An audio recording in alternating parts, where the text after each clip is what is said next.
자, 오늘 본문의 말씀은 이번 주부터 있을 충격축복 대신방 청하여 복을 받자, 이 주제와 일맥상통한 이런 본문의 말씀이라고 볼 수 있겠습니다. 우리가 몇 년 동안 이 코로나 팬데믹으로 인해서 대신방을 하지 못했습니다. 그로 인해서 모처럼 진행되는 충격축복 대신방인 것만큼 대신방을 통하여서 온 성도들이, 온 가정들이 청하여 복을 받아 누릴 수 있는 기회가 될 수 있기를 바랍니다.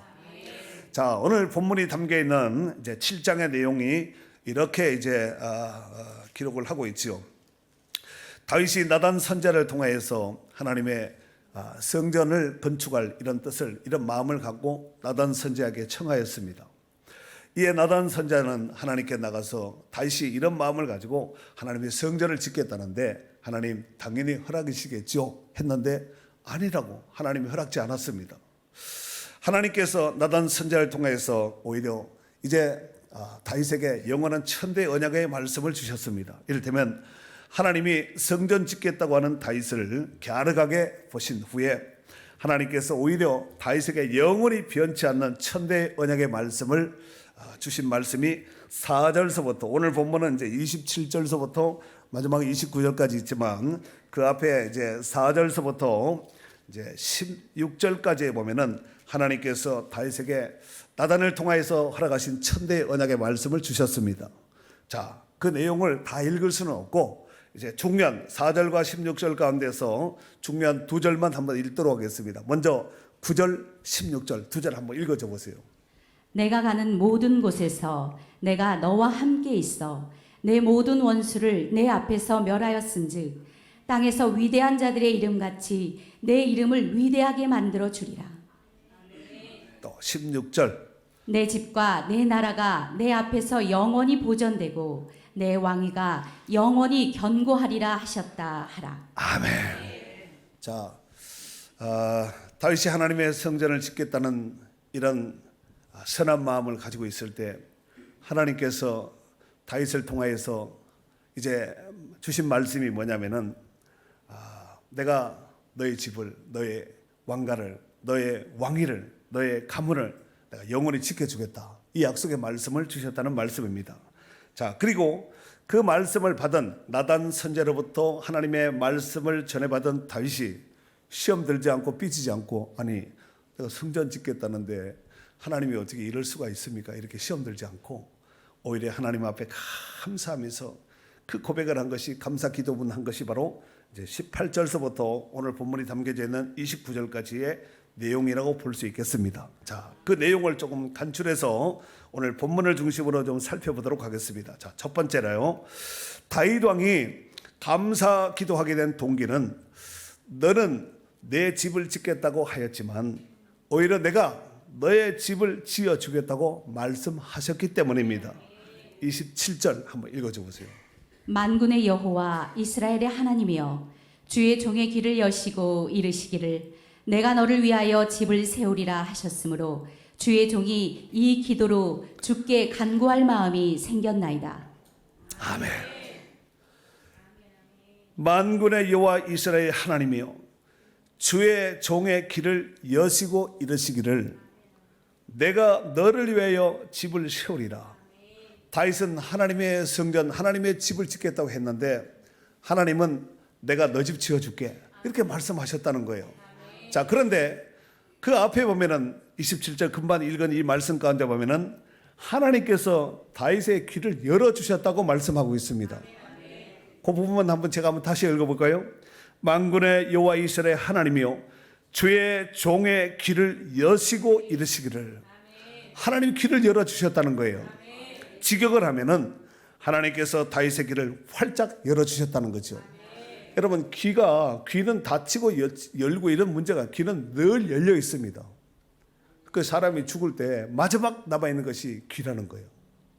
마지막 우리 몸 가운데서 마지막 들을 수 있는 작동, 인지할 수 있는 것이 귀라는 거죠. 귀가 제일 늦게 죽는다는 거예요.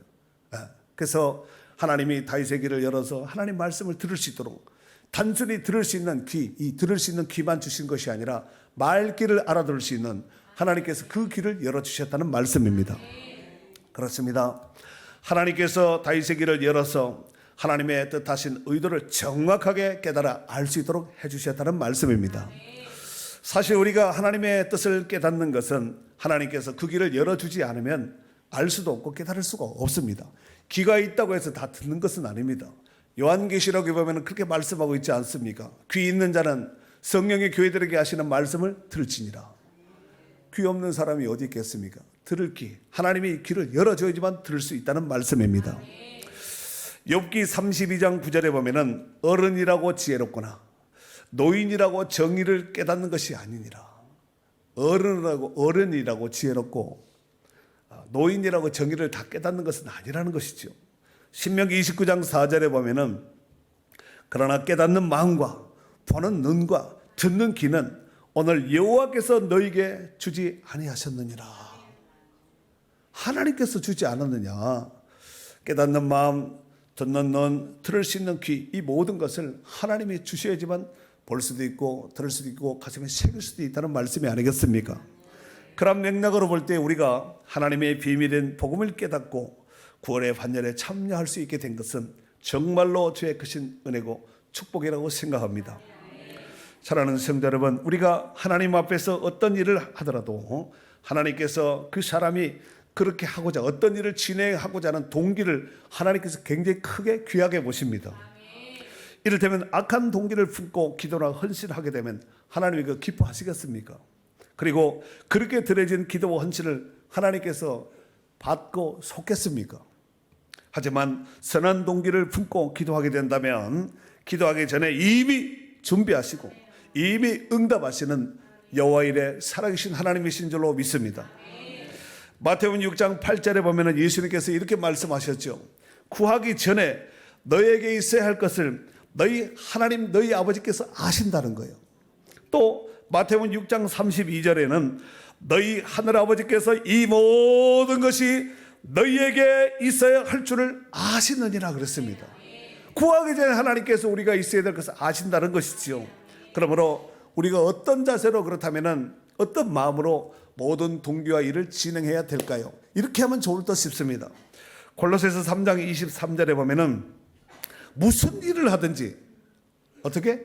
무슨 일을 하든지 마음을 다하여 죽게 하듯 하고 사람에게 하듯 하지 말라 그랬습니다. 눈 가리고 아웅하지 말고 무슨 일을 하든지 마음을 다해서 죽게 하듯 하고 사람에게 하듯 하지 말라라고 말씀하고 있습니다. 그래 해야 되겠죠. 두 번째로 다윗은 하나님의 절대 주권을 인정하고 하나님의 말씀만이 참 진리의 말씀임을 고백하며 그 말씀 주셨음을 감사하고 있습니다. 오늘 본문 28절 주 여호와여 오직 주는 하나님이시며 주의 말씀들이 참되시니이다. 주께서 이 좋은 것을 주의 종에게 말씀하셨사오니 아멘. 자, 주 여호와여 오직 주는 하나님이시며 그랬습니다. 주님만이 하나님이라는 거예요. 이게 하나님의 절대 주권을 인정하는 말씀입니다. 그렇습니다. 우리는 믿는 성도로서 우리가 인생을 살아가면서 무슨 일을 만나고 어떤 상황을 만난다 할지라도 하나님의 절대 주권을 인정하는 것이 가장 중요합니다. 하나님의 절대 주권에 대해서 예수님께서 마태복음 10장 29절에 보면은 이렇게 비유의 말씀을 하셨습니다. 이를테면 참새 두 마리가 한 아사리온에 팔리지 않느냐.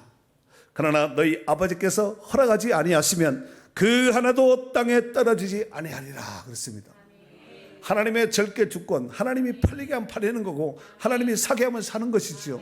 이걸 가지고 하나님의 절대 주권이라고 하는데 참새 두 마리, 미물 같은 짐승, 날짐승이라 할지라도 되어지는 모든 것들이 그냥 저절로 되어지지 않고 그 모든 것이 하나님의 영역 안에서 이루어진다는 거예요. 그걸 가지고 하나님의 절대 주권이라고 말씀을 합니다. 로마서 11장 32절에 보면은 이런 만물이 주에게서 나오고 주로 말미암고 주에게로 돌아갑니다. 모든 만물이 저절로 그냥 되는 것이 아니라 다 주에게로 나오고 주로 말미암고 다시 주께 돌아간다는 것이지요.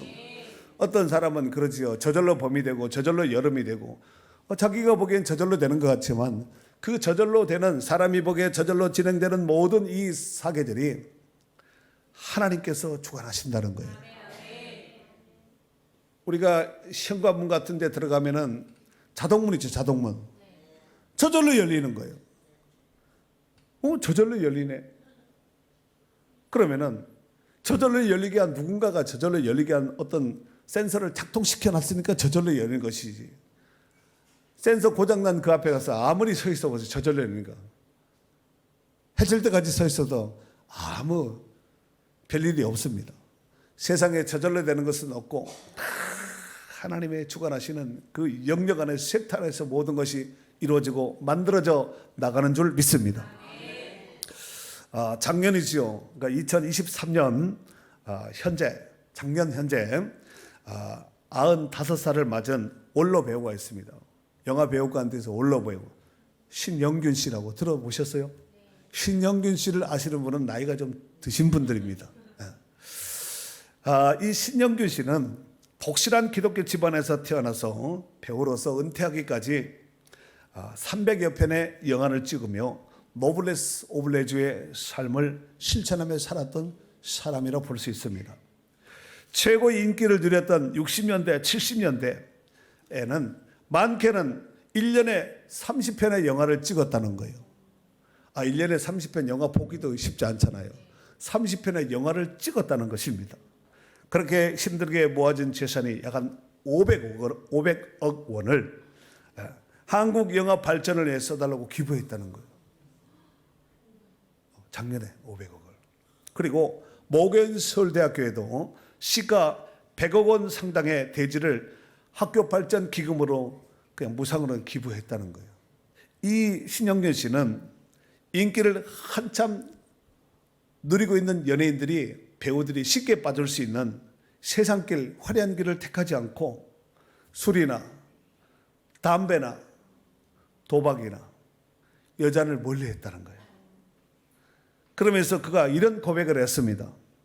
이제 내가 나이 90살을 넘겼으니 이제 내가 살면 얼마나 살겠습니까? 그저 남은 거 다 베풀고 가면서 인생을 아름답게 마무리하고 싶습니다. 이 고백을 했다는 거예요.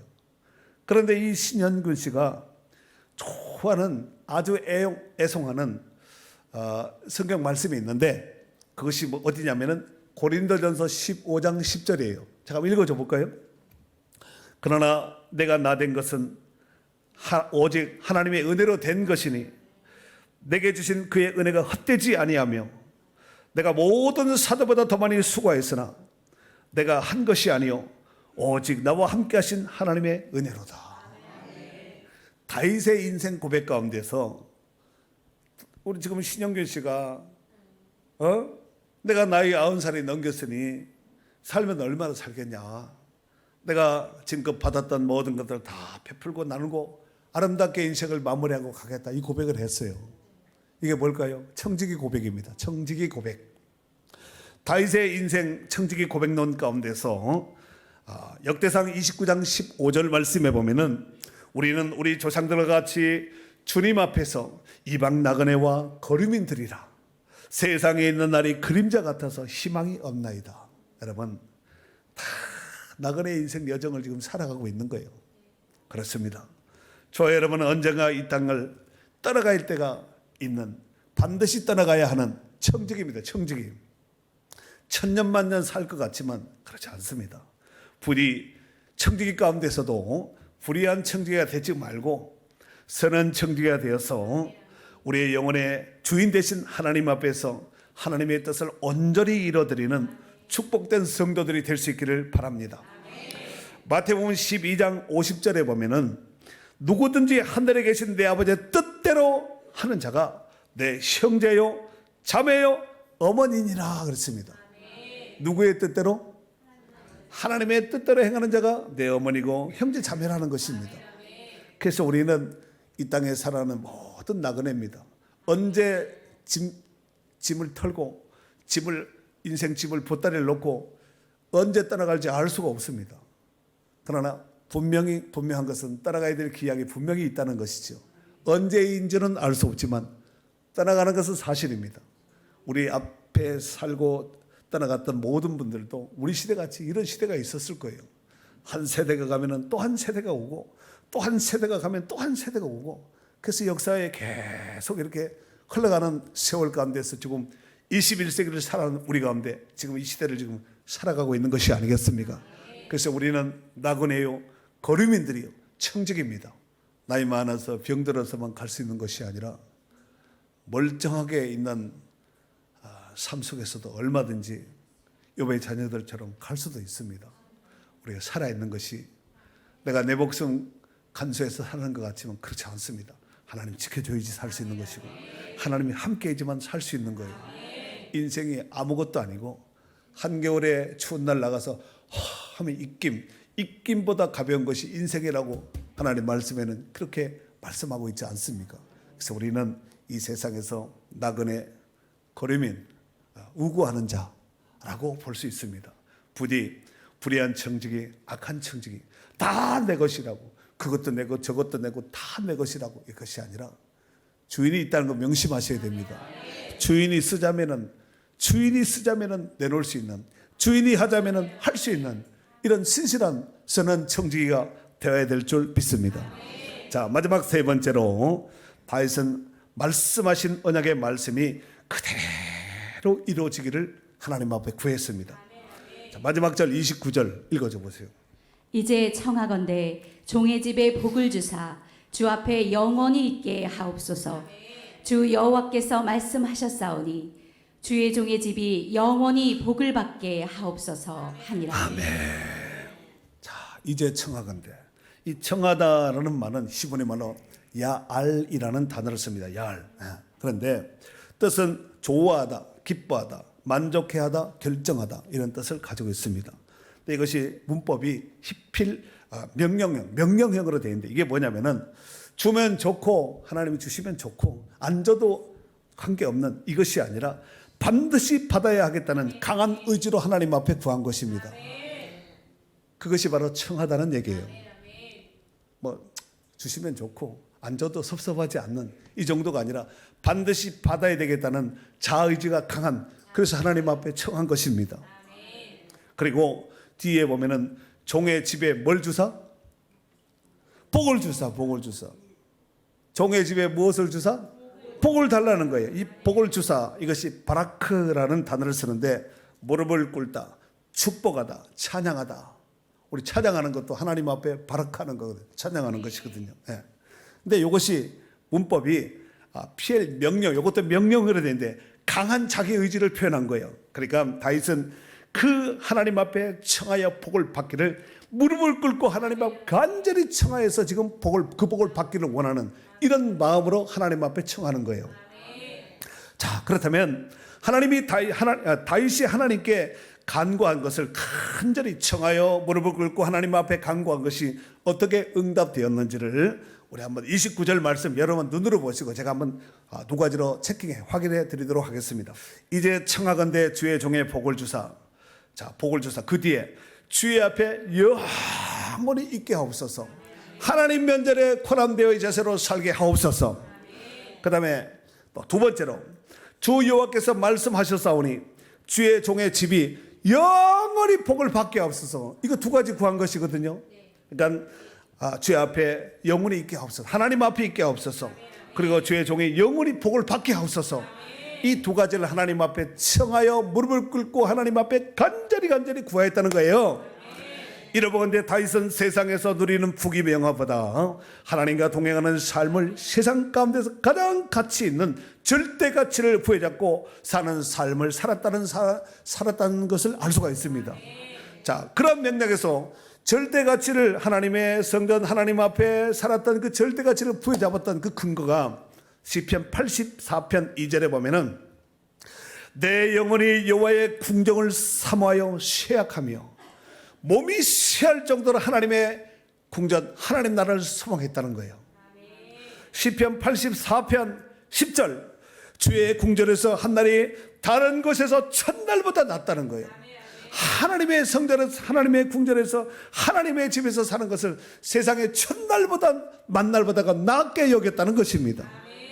시편 23편 다윗의 대표적인 시 가운데서 마지막 절의 6절에 보면은 내 평생의 선하심과 은자심이 반드시 나를 따르리니 내가 여호와의 집에 영원히 살리로다. 하나님의 궁전, 하나님의 집, 하나님 앞에서의 살기를 소망했던 다윗의 신앙을 아주 잘 보여주는 이 말씀이 되지 않겠나 싶습니다. 자, 그렇다면은 아까 두 가지 구했지요. 하나님 앞에 영원히 있게 없어서, 또 주의 종이 영원히 복을 받게 없어서. 이 두 가지가 어떻게 실천 또 성취 이루어졌는지를 확인해야 되지 않겠습니까? 자, 첫 번째, 다윗은 그 아들, 그 다윗의 왕권이 그 아들 솔로몬에게 그대로 계승되었고, 그거로도 영원한 남유다의 왕이로서 왕가가 다윗의 후손들이 다 물려받았습니다. 북이스라엘은 구테타가 나고 막 집안이 막 뒤집어지고 막 이래서 집안 가문이 막 바뀌었는데, 남유다는 끊임없이 다윗의 혈통을 따라서 그 자녀들이 계속 후손들이 왕 이렇게 왕이 계승되었다는 말씀입니다. 두 번째로, 다윗의 후손들이 하나님의 온갖 축복을 받아 누렸습니다. 그다음 마지막 세 번째로, 궁극적으로는 메시아 되신 예수 그리스도의 탄생이 다윗의 혈통을 통해서 완벽하게 이루어졌습니다. 예수님은 다윗의 혈통을 따라서 오신 분이 아니겠습니까? 민수기 23장 19절 말씀에 보면은 하나님은 사람이 아니시니 거짓말을 하지 않으시고 인생이 아니시니 후회가 없으시도다. 어찌 그 말씀하신 바를 행하지 아니하며 하신 말씀을 실행하지 않으랴 그랬습니다. 반드시 하나님께서 말씀하신 것을 반드시 하나님이 실천한다는 말씀입니다. 고린도서 1장 20절 말씀에 보면은 하나님의 약속은 얼마든지 그리스도 예수 안에서 예가 되니 그런즉 그런 말미암아 우리가 아멘 하여 하나님께 영광을 돌린다 그랬습니다. 여러분, 우리가 아멘 하잖아요. 하나님께 영광 돌리는 아멘입니다. 이게 세상 방언, 세상 말이 아니라 천국 방언, 하나님이 기뻐하는 것이 아멘이 아니겠습니까? 사랑하는 성도 여러분, 오늘 본문의 다윗은 역사의 주관자이신 하나님의 절대 주권을 인정하며 지금껏 베풀으신 그 모든 은혜에 하나님 앞에 감사했습니다. 그리고 한 걸음 더 나아가서 하나님께서 자기에게 약속하신 모든 말씀을 그대로 성취되고 이루어지기를 소망하는 마음으로 쉽게 말해서 아멘 했다는 것입니다. 특별히 이번 주부터 시작되는 충계축복 대신방도 이런 사모하는 마음으로 신방을 준비하고 받았으면 좋겠습니다. 그래야 하나님의 축복과 온갖 응답이 이제 대신방을 통하여서 가정들마다 차고 넘치는 간적 있는 축복의 대신방이 될 수 있기를 주의 이름으로 축원합니다.